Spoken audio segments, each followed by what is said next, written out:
षष्ठी आहे। आता हे संत एकनाथ आपल्या महाराष्ट्रातील एक संत होते। त्यांनी त्या काळात लोकांच्या कल्याणासाठी खूप चांगलं काम केलं।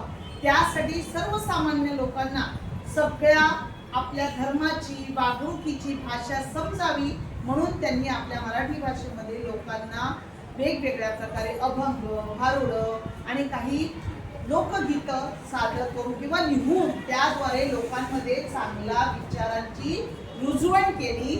आणि म्हणूनच अशा संतांच्या आठवणी आपण जपाव्यात।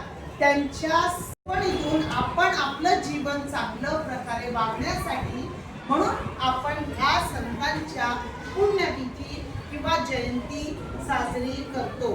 आजच्या दिवशी म्हणजे फाल्गुन वद्य षष्ठीला म्हणजे 25 फेब्रुवारी इसवी सन 1599 ला संत एकनाथांचं देहावसन झालं।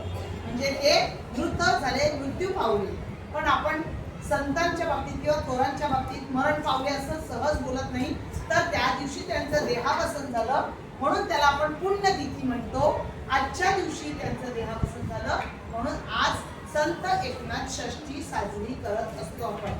आजच्या दिवशी त्यांच्या शिकवणीनुसार आपण अशी प्रार्थना करायची की देवा आम्हाला सुद्धा त्यांच्यासारखं सर्वांची प्रेमाने, आपुलकीने आणि समानतेने वागता यावं एवढी चांगली सद्बुद्धी आम्हाला दे।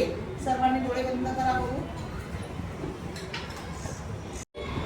आजच्या दिवशी आपण देवाकडे इतकीच प्रार्थना करणार आहोत की माझ्या वर्गातील माझे मित्रमैत्रिणी, शाळेतील मित्रमैत्रिणी, माझ्या शेजारची माणसं, माझ्या आजूबाजूला माझ्या सोबत असणाऱ्या सर्व माणसांची आदराने, आपुलकीने आणि प्रेमाने वागण्याची देवा मला शक्ती दे। हीच त्यांची शिकवण आम्ही पुढे नेऊ।